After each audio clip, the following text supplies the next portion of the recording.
Greetings from TaiyangNews. Good evening, Asia and Middle East. Good morning, Europe, or good afternoon, Europe, and good morning, America, or a very good morning to California, I have to say, especially today. So welcome back, or just welcome on our final fourth day of our, just 1 second, I have to switch off my Skype. On our final fourth day of our TaiyangNews virtual conference on high efficiency solar technologies. Like in the last 3 days, it is organized by our team based in India, China, and Germany. My name is Michael Schmiller. I am the managing director of TaiyangNews. Just for info again, to those who were not able to join on one of the first 3 days, we've created this event after publishing a report on high efficiency technology last year. And as so much is happening, we've decided to invite leaders in the field of PERC, HJT, TopCon, and IBC to share and discuss with you the latest developments for these commercial solar cell and module technologies. This is the extended virtual conference of a physical event that we organized last month in Shanghai during CSPV, the leading Chinese scientific solar conference. I've said it 3 times, I can't say it often enough. We are glad, and I'm very glad we could win world-leading solar companies to support our event, so we can keep it free of charge. And even though I'm repeating myself here, I'm very glad this concept works. We have now nearly 1,400 registrations for the last 4 days, adding another 50 since yesterday. And on each of the events, we had between, an average around 500 people joining. So let's see what this Friday brings. Just one FYI, if you missed my colleague Shravan's talk on HJT, you can download our new report on this high efficiency technology on our website. We will still come out with a couple of more reports in the next few weeks, including a report on another high efficiency technology, TopCon. So please subscribe to our newsletter or follow us on social media to be up to date on our activities. Also, for those who are new to the event today, I would like to emphasize again, please feel invited to use the chat function, not only to ask questions, but also to answer these questions, comments. We have also one of our senior technical experts, my dear colleague, Dr. Olga Papatanasiou, actively participating in this exchange of thoughts. Regarding content sharing, so that you don't have to ask, what we do is usually with our events that a few days after the conference, we will post those recordings that we've given from presenters green light to publish on our YouTube channels. We will send notification to anyone who registered when the recordings are online. That will be probably sometime next week. And obviously the key takeaways of this events we will also write about either on our news website or in one of our upcoming reports. As I mentioned already, this is our final day. It's the IBC day of our 4-day event conference. So what we've done, the conference has always taken place at the same time from 2 to 5 p.m. European time for 3 hours. So the idea was to hope to reach as many people as possible. I know it's a stretch for people who are on the west side of the US and maybe those who are in China. But nevertheless, so I think if you are among those, please take into consideration that you might have saved some red-eye flight. Nevertheless, please send us your comments about the event. We would really appreciate that if you like that concept or if you have ideas how we can make things better. We really are eager to learn and improve because we're planning many, many more events next year. Again, on this IBC Day, we will have experts from research and the industry sector of this particular field to share their views, this time on the long time efficiency leading technology in solar. And we want to really discuss if IBC is now ready to leave its niche of being a leader, but rather small for quite a while.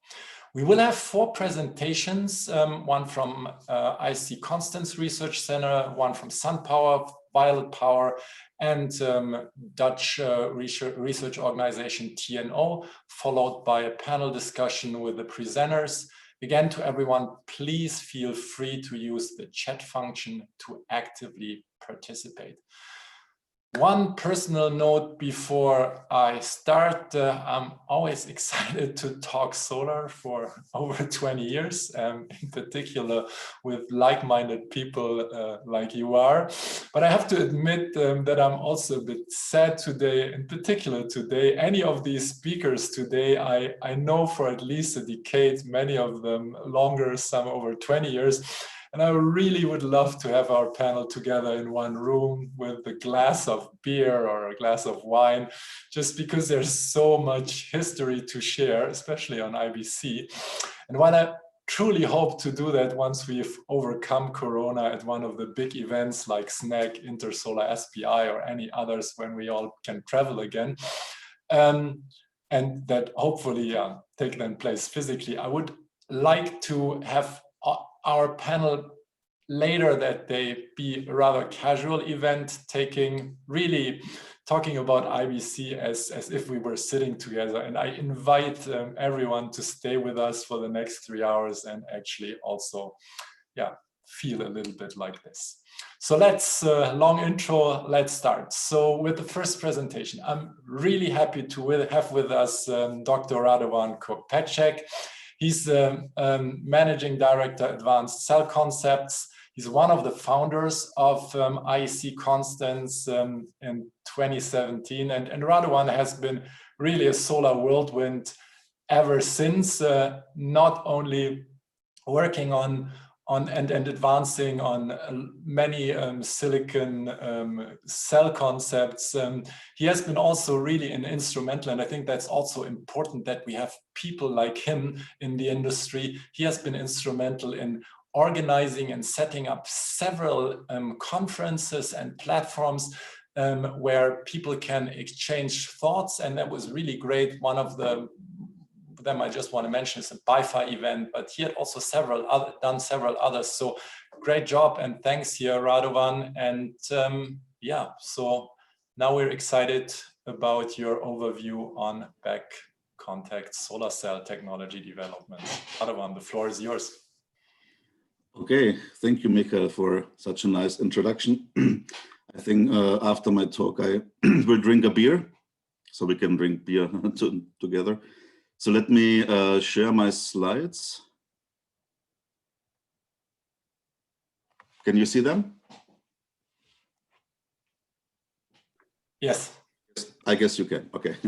So it's a great honor actually for me to start with an IBC overview, because we all know that IBC is the holy grail and for a long time out there, and there are no better modules than SunPower modules on the market. And now we can try, let's say, to go into a low-cost IBC technology. And this is what I will report today. I will give you an overview. Here's an abstract, but let me start with the motivation. And this is what Michael told before, that it's important also to lobby for PV. And I think now it's not any more as important as it was before, because now it's visible out there. And even Fatih Birol, who was never a big friend of renewables, has now to state actually that PV is the new king of energy markets. And to start with, let's say the most powerful technology today, which actually made PV the king of energy markets, that's the PERC. And now we can see actually that if PERC is now going to larger wafers, for example, M6, of course, we can even go to higher, larger areas like M10, M12. But let's say M6 is already showing a power of more than 6 watt. And the most important thing is also that it's cost effective. And if you look at the costs for such a cell these days, for a PERC cell, it's about 10 cents per watt peak, which then translates, if you put it into a module, about 17, 18 cents. And the most important thing is that as a cost for electricity, LCOE, you can go almost to 1 cent per kilowatt hour already. Of course, in the MENA states, where let's say the financing situation for PV systems there is slightly different as in other places, but let's say LCOEs between 1 to 4 cents per kilowatt hour are now normal. And actually, my son came to me a couple of days ago and showed me this graph, and now he really understands that photovoltaic is something special. I told him many times, but he didn't believe. But now he knows from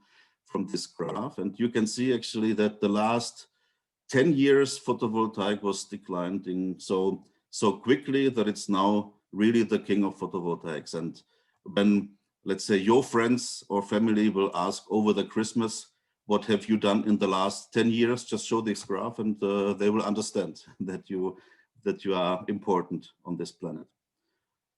Okay, now coming to our topic.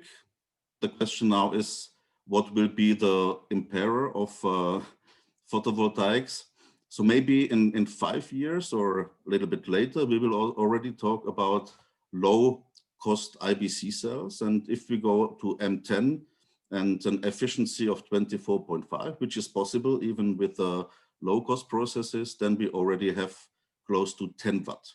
And this is, of course, a powerful device. And then we have to cut the substrates, not to have too high currents in our system. And of course, you can go to different type of concepts, let's say floating emitter or FSF. And the question now is, will it be an IBC without passivating contacts, which, for example, we are doing at the moment, or will it be IBC concepts with polysilicon or even with heterojunctions? And these days, it can be even gallium P-type wafers, because Longi now and actually all the P-type growers are now doping with gallium, so the substrates are getting better and better. That means that IBC from P-type could be also possible in future.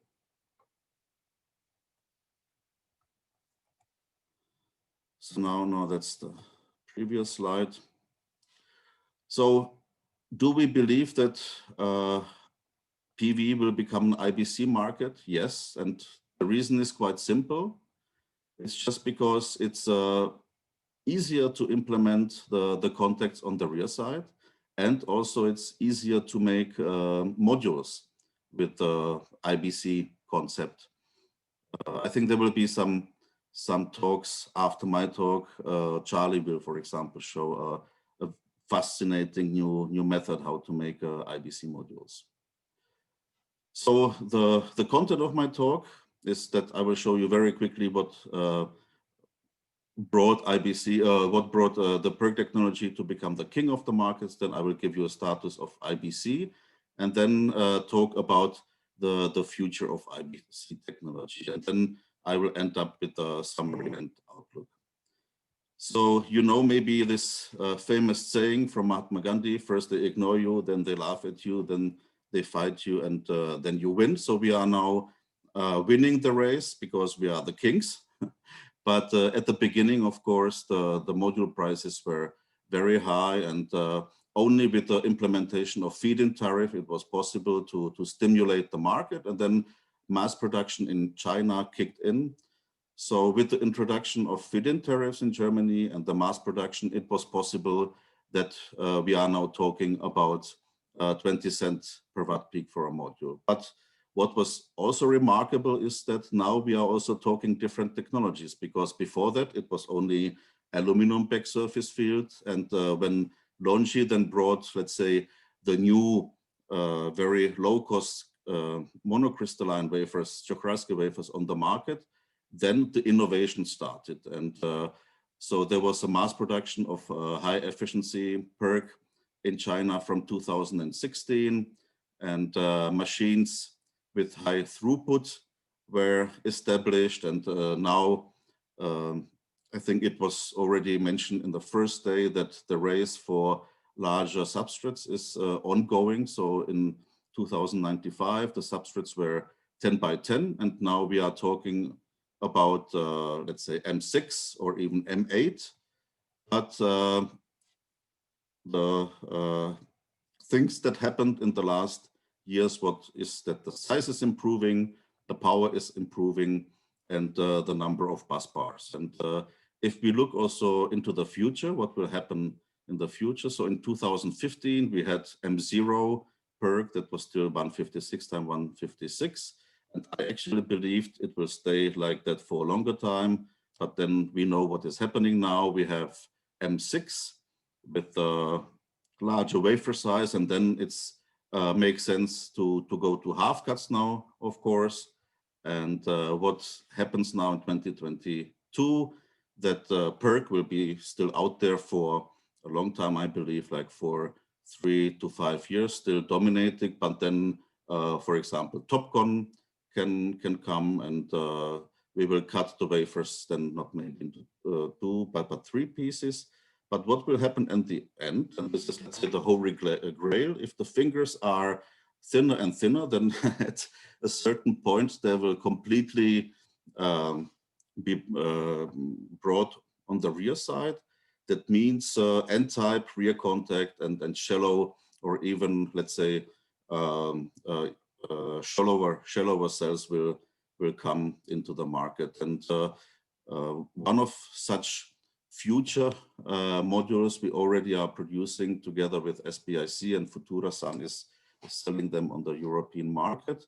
It's a G1 module with 120 cells and 360 watt peak and 21.3% efficiency. But I believe what will happen in future is, of course, that the cells will getting larger and larger.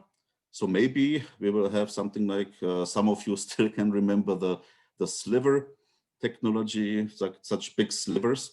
However, I doubt it that we will have 1 meter times 1 meter wafers, but you never know. I mean, photovoltaic is crazy. So we will have N-type rear contact and yes, long stripes, but of course it depends how long there will be, of course, also on the thickness of the wafers which the machine can handle.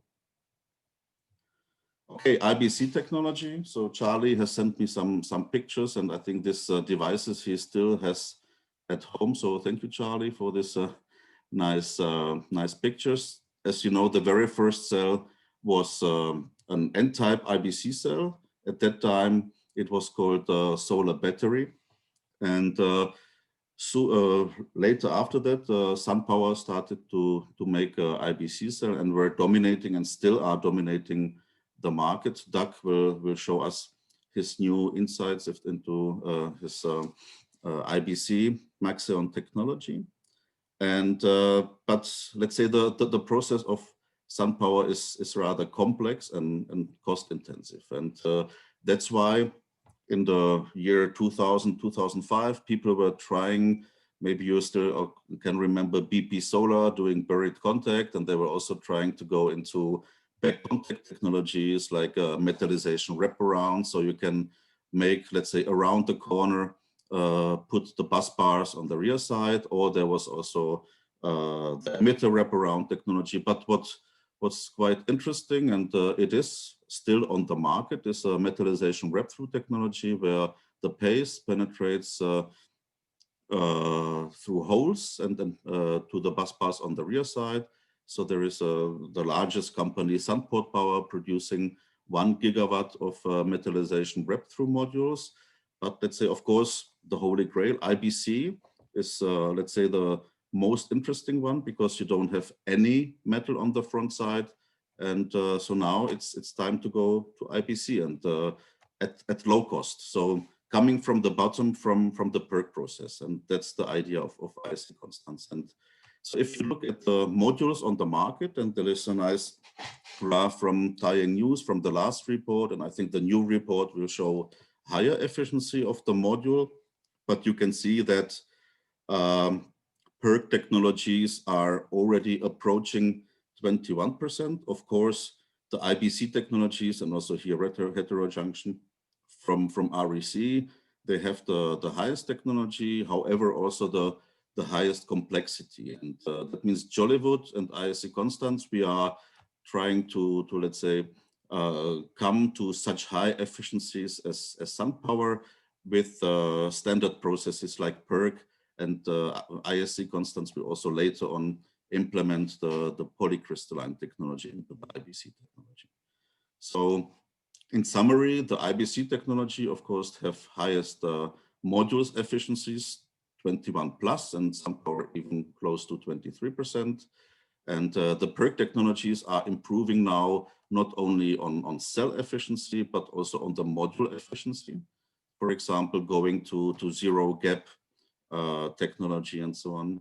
Heterojunction is now also moving towards IBC. We have heard this from Meyer Burger and REC lately. So to keep the distance from the PERC efficiencies, they are forced actually also to go to IBC technology. But as I told you, the processes have different complexities. And now looking at the costs. So the costs, this is a graph from 2018.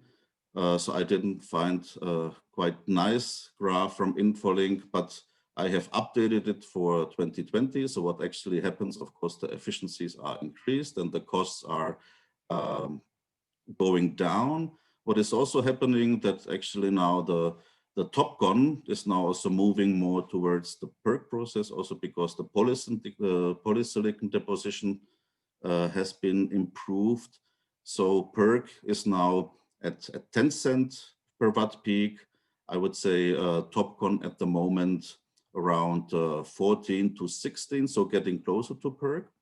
And but what I did not understand is why the IBC technologies have to, let's say, have this exponential growth. And if you put, for example, the cost for our Zebra in here, of course, the efficiencies are lower than for SunPower and LG, but because our technologies are based on PERC, they are, let's say, in the region of PERC. So in summary, costs are, of course, increased with complexity. IBC does not have to be costly if your IBC cell is based on the PERC technology. And so there are two different IBC technologies out there, more or less. There is, to say it in the words of Meyer Burger, so they are saying they have passivated contacts, that's the 5G technology, but when not implementing passivating contacts into IBC, so we call it the 4G technology. And so our Zebra technology is based, I would say, 85 to 90% to the PERC technology. So we use actually the same machine as PERC, only including boron diffusion and faster laser. Jollywood's process, because they are using boron implantation, as I believe, so it's based 80% on standard PERC. That means that the cost of ownerships for our IBC is, let's say, lower than 2 times cost of ownership of PERC. So that means below 20 cents per watt peak. Whereas for LG and SunPower, I believe it's higher than 3 or 4 times the PERC technology. But of course, the P-type mafia is not sleeping, and it's possible with gallium-doped wafers also to go towards IBC. I can remind you that when, for example, we were talking about N-type is better because boron-oxygen complexes in P-type, then the P-type technology went towards stabilization and now putting gallium. And then we were saying, okay, so now N-type technology is better because of bifaciality. And then actually PERC moved towards bifacial devices. So now we are saying IBC is only possible with N-type, but this is not true. I'm sure that we will see also P-type IBC concepts out there. And this is actually the race why PV is getting so low cost. So I like it very much. So now very quickly go through our Zebra technology. So I told you it's based on the PERC technology, only that, for example, we don't have any aluminum oxide. Inside we have additional boron diffusion and silicon nitride deposition for masking. And this laser has to be fast for the openings. So no ALOX, no additional boron diffusion, no ALOX, additional boron diffusion, and additional silicon nitride. The efficiencies now at SPIC are at 23.6 on average and reaching 24%. What is remarkable is 700 millivolt without passivating contact so far. And people are saying this is not possible, but it is possible. You can make some tricks for with the metallization that you are reducing the area of the metal touching the emitter. So we have no passivating contacts, still 700 millivolt, and the potential is to go to 24.5, but this will be then with implementing passivating contacts. And the advantage, of course, of N-type is we have high efficiency, low degradation, and higher kilowatt hour per kilowatt peak and higher bifaciality mostly. But the challenge still is low-cost N-type wafers, better polysilicon depositions, and I would say the major drawback is still the higher silver consumption in all N-type technologies, like in heterojunctions, TOPCon, and also in the IBC. That's why there could be some nice technologies like Sunflex Solar is doing, like contacting the cells then with an aluminum foil. So the N-type wafers are becoming very low cost. The polysilicon depositions, we've heard it also from Fraunhofer ISE and Jollywood that PECVD is now almost ready to make high efficiencies. And in case of silver consumption, we can go to more bus bars, what we are doing using conductive backsheet, aluminum paste, or then also aluminum foils.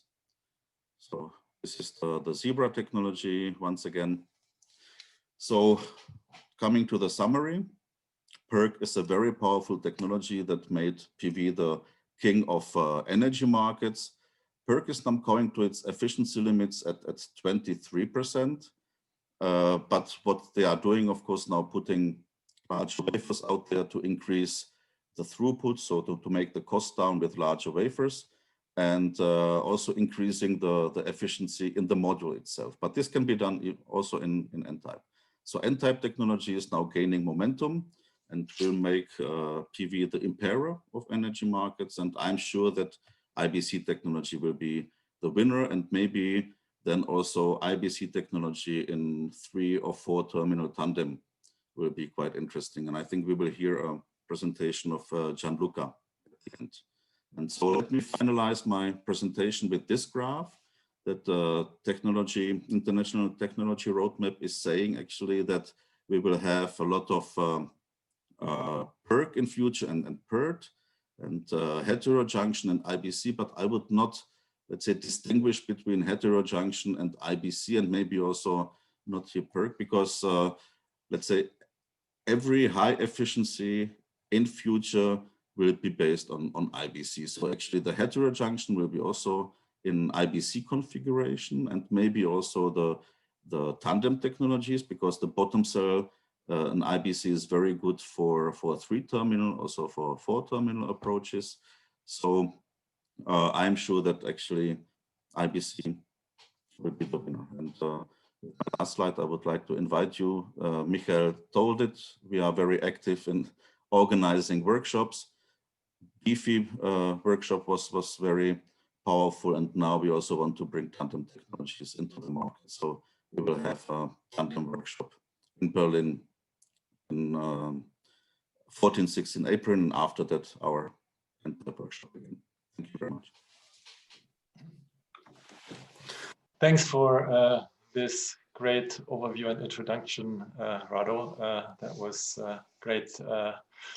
So maybe just two questions we can actually, since basically all of the speakers are also on the panel, we can discuss many of these things later, but maybe just a few things on directly on your presentation. So one question is, what about,